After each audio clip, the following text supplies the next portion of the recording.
Gaslighting. You tell someone exactly what happened. You remember it clearly, and they look at you, completely calm, and say it never happened.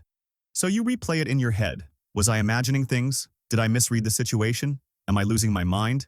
That's not confusion. That's gaslighting. Gaslighting is when someone systematically rewrites reality, not in one big confrontation, but slowly, quietly, over dozens of small moments. A denial here, a "you're being too sensitive" there. A look that says, "you're crazy" without ever saying the words. The reason it's so dangerous is that it doesn't come at you like an attack. It comes at you like a question. And once you start questioning your own memory, your own feelings, your own judgment, they don't need to control you anymore. You do it for them. It shows up in relationships, in families, in workplaces, and it always follows the same pattern. Confusion, self-doubt, then silence. Because once you don't trust yourself, you start trusting them instead. The most powerful thing you can do is start writing things down. Screenshots, notes, dates. Not because you need to prove anything to anyone else, but because you need to prove it to yourself. Your memory is not the problem, and you don't need someone else's permission to believe what you lived through. Love bombing. Imagine someone walks into your life and within 2 weeks they've called you the most incredible person they've ever met, texted you good morning every single day, talked about the future like it's already decided, and made you feel, for the first time in a long time, truly seen. It feels like falling. It feels like finally. But here's what's actually happening. You're being set up. Love bombing isn't love. It's a flood of intensity designed to bypass your better judgment.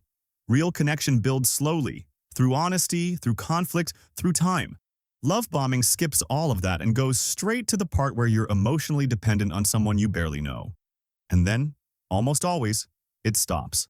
They pull back, go cold. And now you're chasing the version of them that was never real, wondering what you did wrong, trying to earn back something that was never genuinely offered in the first place. The intensity was the bait. The withdrawal is the trap. The one thing that saves you is paying attention to pace. Real love doesn't try to rush you. If someone is trying to become everything to you in 2 weeks, the right question isn't how lucky you are. It's what do they need from you that requires moving this fast. Guilt tripping. Nobody ever says, "I'm going to manipulate you now." That would be too obvious. Instead, they sigh. They go quiet. They say things like, "After everything I've done for you," or "I guess I'm just not a priority anymore." And suddenly, without a single accusation being made, you feel like a terrible person. That's guilt tripping. And its genius is in what it doesn't say. It doesn't ask for anything directly. It just creates a feeling. This invisible sense that you failed someone, that you're selfish, that saying no makes you a bad friend or partner or child. And if you're a naturally empathetic person, you don't just feel it. You act on it. You apologize for things you didn't do. You agree to things you don't want. You bend. The goal was never to make you feel guilty. The goal was to make you compliant. The guilt is just the mechanism. When that feeling hits, the most important thing you can do is pause before you react and ask yourself one honest question. Did I actually do something wrong, or am I just being made to feel like I did? Real guilt points you toward your own values. Manipulated guilt points you toward someone else's agenda. Silent treatment. There's a difference between needing space and weaponizing silence. Needing space sounds like, "I'm overwhelmed, I need a little time to think before we talk about this." The silent treatment sounds like nothing. It is nothing, just absence. Cold, calculated, total withdrawal. Until you break. And you do break eventually. You replay every conversation. You apologize for things you're not even sure you did. You shrink yourself to fit back into their good graces. Not because you were wrong, but because the silence is unbearable. That unbearability is the entire point. The person using it knows you'll fill the void, and they're betting on it. They don't need to argue. They don't need to be right. They just need to wait. The healthiest response isn't to chase it. Name what's happening instead, calmly and directly. If something is wrong, I'm here to talk, but I'm not going to spend days anxious over something that hasn't been said. Then hold that line. The silent treatment only works when you reward it. DARVO. This one is sneaky because it doesn't just manipulate your emotions. It hijacks the entire structure of a conversation. DARVO stands for deny, attack, reverse victim, and offender. And it works like this. You bring up something that hurt you, calmly, respectfully. And instead of addressing it, they do 3 things in rapid succession. First, they deny. That never happened. Or, you're making it up. Then they attack. Suddenly it's not about what they did. It's about how you brought it up. your tone, your timing, your past. And then comes the flip. Somehow, by the end, they're the one who's been hurt. They're the victim. They're the one being attacked. And you're standing there trying to remember how this conversation even started. Now defending yourself for daring to have feelings in the first place. DARVO is narrative control. It turns accountability into cruelty, at least in their framing, so that you feel guilty for even speaking up. The way to stay grounded is simple. Don't take the bait when the script flips. Return to your original point. I hear that you're upset, but the thing I brought up hasn't been addressed yet. DARVO survives on confusion. It collapses under calm, consistent clarity. Triangulation. You thought this was a conversation between two people. Then you find out it's been a performance for an audience you didn't know existed. Triangulation is when someone pulls a third person into a conflict, not to resolve it, but to win it. Suddenly, they've got allies. Suddenly, everyone agrees with them. Suddenly, you're not just disagreeing with one person. You're outnumbered by a narrative you never got to be part of. It can look like, my sister thinks you overreacted too, or everyone I've talked to agrees with me. Or sometimes it's more subtle, an ex being mentioned strategically, a coworker being copied on an email that didn't need them. The goal isn't information. The goal is to make you feel small, isolated, like you're the problem in a room full of people who've already decided. The move is to refuse to engage with the triangle entirely. Bring the conversation back to the two people who are actually in it. I'm not interested in what other people think. I want to talk about this with you directly. If they won't engage without an audience, that tells you everything about why they needed one. Intermittent reinforcement.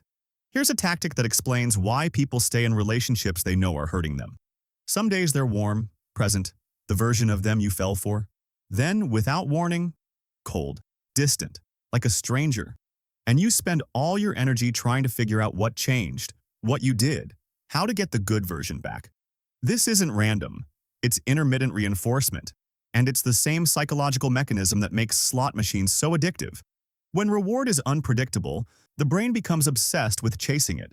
A relationship that's consistently cold is painful.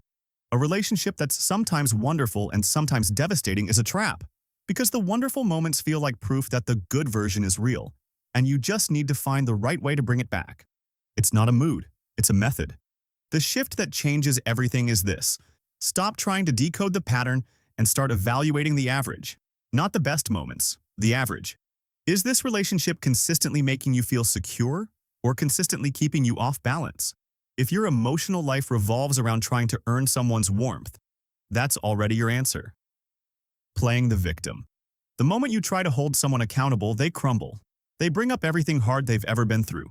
Suddenly, they're the one who's been wronged, suffering, misunderstood, and you're left feeling cruel for ever bringing up what they did in the first place. Playing the victim is one of the most effective manipulation tactics in existence because it exploits something genuinely good about you: your empathy. Most people don't want to attack someone who's already down. So the manipulator gets down, strategically. They make themselves seem so fragile that any attempt to address their behavior becomes an act of cruelty in the narrative they control. The difference between real vulnerability and weaponized vulnerability is this. Real vulnerability allows for accountability. Weaponized vulnerability deflects it. One says, "I'm struggling."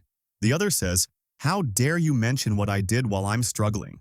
What most people forget is that these two things can exist at the same time. You can have genuine compassion for someone's pain and still hold them accountable for their actions. Feeling sorry for someone doesn't mean handing them permission to keep hurting you. Breadcrumbing. They never fully commit. They never fully leave. They just drop just enough, a text, a reaction, a compliment, a memory, to keep you holding on. Breadcrumbing is emotional bait.